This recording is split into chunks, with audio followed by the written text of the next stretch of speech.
Happy hunting. Hunt me. I am the hunted one. I'm hunting most things. That's HUNTZZZ. You can hunt. Oh, have you hunted me? You're being hunted. Welcome back to another top 10 curated from steamhunt.com. 30th of July. 30th of July. August is tomorrow. Insane. Actually, no. It'll be the 31st tomorrow, and then it'll be August. But it will be August for me.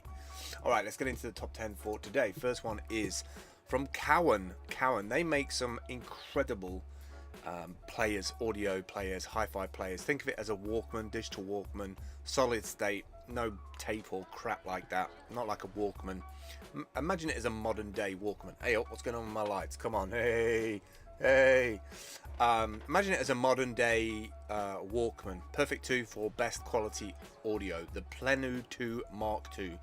AI audio, and it's 256 gigabyte in there. It's a damn sexy looking piece of hardware. I really dig these things because they have a incredible DACs in them. They're stupid expensive. Like one of these will cost you like a couple of grand. They've got the AK4497 EQ DAC, which means nothing to me, but let's just go along with the fact that it'll be a really high performance DAC. I'm not sure what the AI audio is. It's got a lot of room for all your stuff on there. FLAC, Wave, yeah, AWF, ALAC, APE, MP3, WMA, OGG, VW, TT8. Like, it pretty much supports every kind of audio format that you can get out there. If you're looking for the best of the best, that's probably going to be from Cowan. Next up is Unleash the Power of Videla. I never heard of Videla before. I'm normally pretty up on all the video platforms, but I've never seen this one before. Unleash the power of video without the high costs.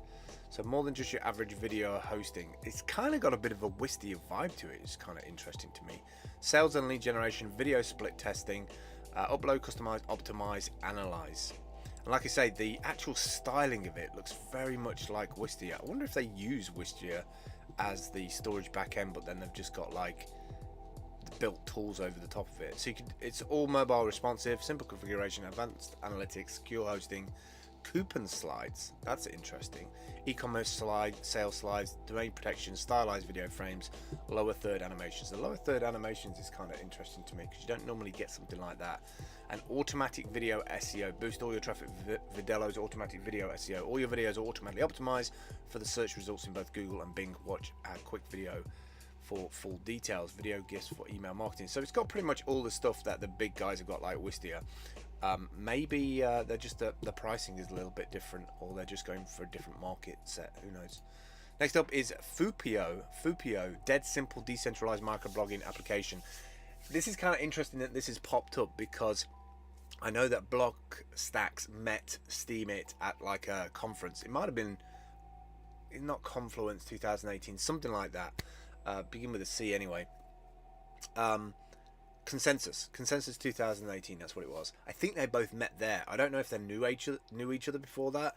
I don't think Blockstacks knew how big Steemit was in terms of traffic and subscriber base, but it's interesting that boom, like Blockstacks have now popped up with their own little microblogging application. It's funny how like startups see something and then want to duplicate it or want to have their own thing so they can say that they've got one as well, like instead of just like really invest in a partnership with somebody else. Like everybody's trying to, like, as soon as Blockstacks heard about Steemit, I felt like they put up a portal literally a couple of days later and just to put Steemit on it as a DApp.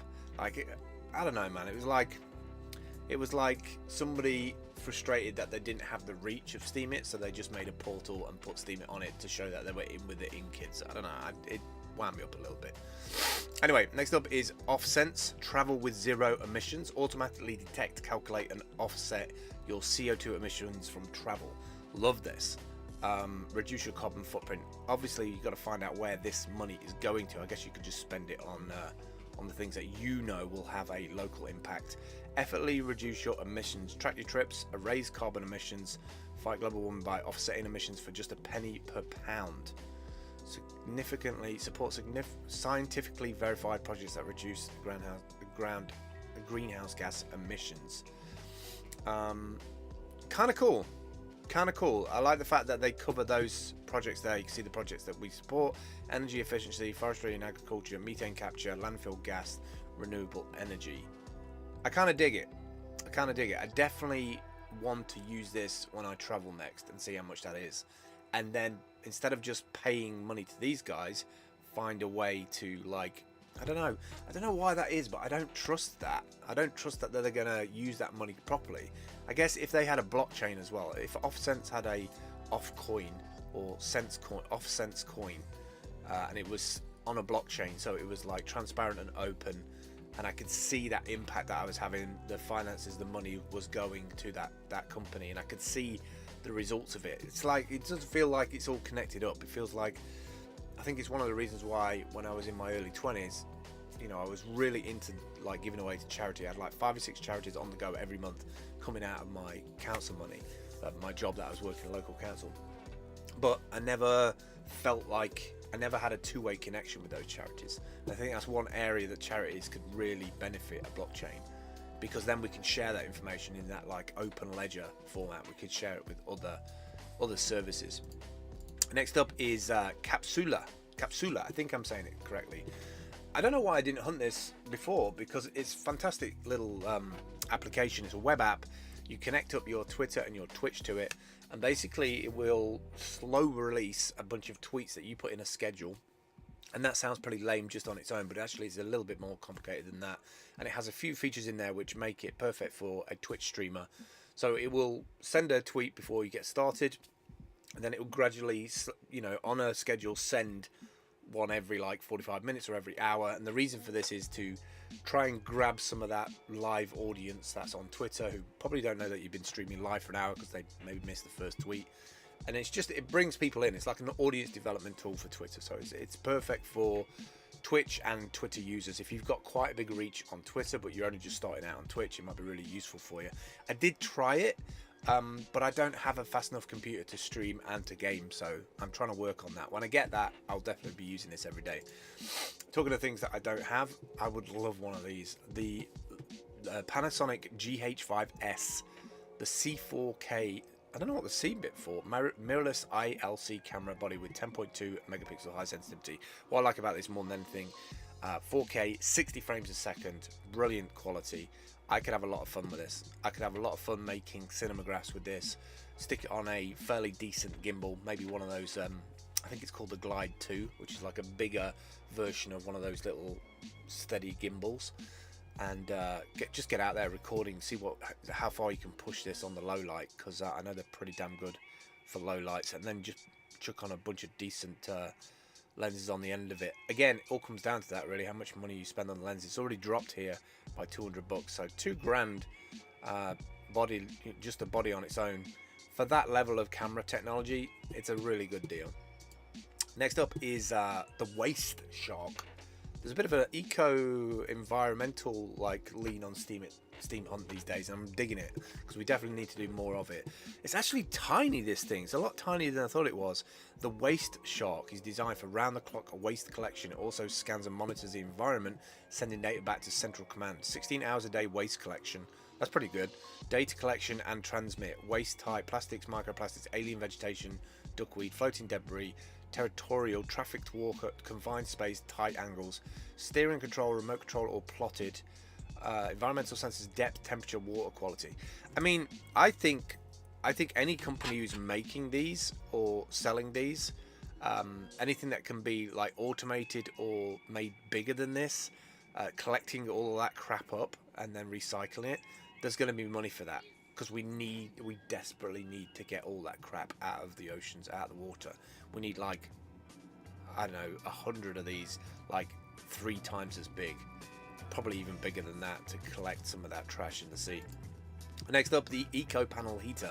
Now, I know this is a bit random because it's kind of like not your average Steam Hunt product that I would throw in there, but I decided to put it in because I definitely need to sort out the cooling and the heating in the van, because blown air heating like I've got is inefficient and old. Like the actual unit is from 1985 and it needs like 2,200 watts to run, which is a ridiculous amount of power just to spin something with a heating element to then blow air. And then if you turn it off, like effectively that's kind of gone. So I'm looking at low powered, eco, smart heat management tools, and I really kind of like this one because this would fit in with the van really well, because we could put this on the panel on the wall, and admittedly is a mains power unit, and it is still kind of blown heater at the bottom, but it's just got that eco vibe on it, so it's going to use a hell of a lot less power than maintaining this 1985 like old school thing. I mean, I've been in touch with a few people, and they say, you know, a couple of £100 should get it back up to full strength, but then I'm not really getting ahead. I'm just maintaining an old unit, and admittedly it's lasted till now, but I just feel my gut instinct is just to replace it with something that is newer and more eco-friendly. So this also comes with a 2-year warranty as well, so if you're going to make the investment, kind of good deal. I wouldn't go for any of these ones that are 900, 1200, 1500 watts. That doesn't really solve the problem, but this Eco 6 would probably be enough, because it heats up to 6 meters squared. And that's gonna be enough, especially at half the power, no, a quarter of the power which I was using before, would probably heat this space just enough. All right, finally today, last two then, the Power Practical Luma Noodle. Now I changed the URL because I couldn't get it to load, but that could just be my VPN. I've seen these before, I'd forgot all about it. What they've really done is just packaged up those LED lights that you see on Amazon and eBay, and they've put like a USB connector on the end of it, and then they've got like a smart controller and a panel, but you can charge it up as well, so that the actual lead or the strip light is powered up. So as you can see below, people are using it inside of tents. They're doing it for lighting when they're on their van life thing, or you can even do slow motion effects with it, and some of these are pretty fire. I mean, look at this one here with the effect in the background. Pretty smart. Really like that a lot. 180 lumens of light from this 1.5 meter LED strip, and the included lithium 440 power battery. These are perfect if you've got a camper van or a caravan, or even a tent. Just throw it up in the top there, give you some light at night. Finally then, a bit more on the eco transportation. I had to throw this on there from a company called Tern Bikes, T-E-R-N bicycles. And even though I'm a little bit scared of how good this frame is, I'm really digging this cargo bike, because it's got like all the storage on the front there, like as a utility bike. It's got the storage on the back, it's got that hell of a frame on the back, looks super secure. You can configure this as you want, with like a couple of kid seats on the back, a couple of carriers. But the two main points that you really should see for this is that it has that new Bosch hub unit in the middle there, and these Bosch units are really starting to take off. I'm starting to see them on a lot more electric bikes, and also this can support 2 electric batteries, not just the one, which will give it a I mean, like it says here, carry 2 kids, a week's worth of groceries, or 180 kilograms of cargo.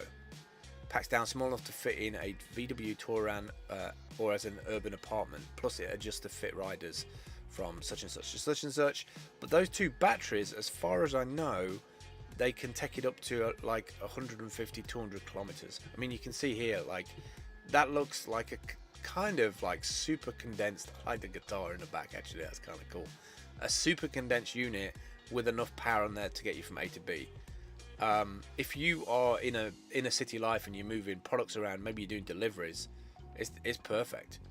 A city bike footbrake up to 180 kilograms, 400 pounds, including the rider. Build it up with cargo hold, panniers, and short bed. Before I saw this, I was kind of into other electric bikes, but I like the ability to like hug things up at the back. You can put a whole bunch of stuff on the back of that, and these Bosch batteries are absolutely fire. The GSD is one of the few bikes equipped with Bosch's latest dual battery technology.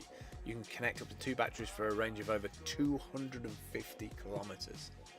Wow, wow, wow, wow, wow, wow, wow. I'm digging it. How much are they? I'm interested to know how much they are.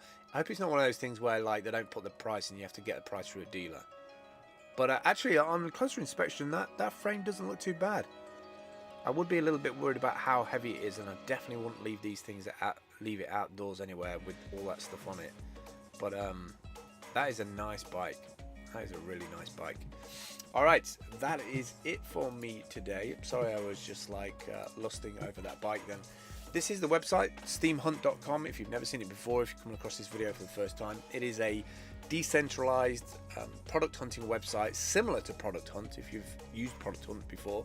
However, you are incentivized with the Steam blockchain, so you get paid in Steam and SBD if your hunt appears high up in the charts. Even if it's low down in the charts, if you build up a good profile, then you can get a reasonably good upvote every day.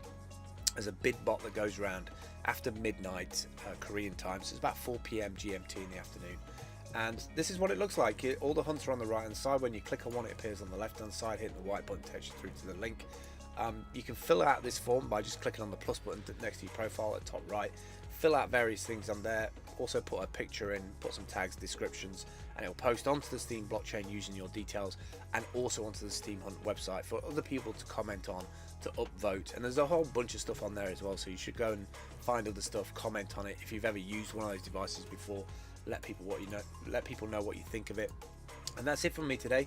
I will catch up with you tomorrow. Take care. Don't forget to subscribe and upvote and do all that stuff. You know how to do it.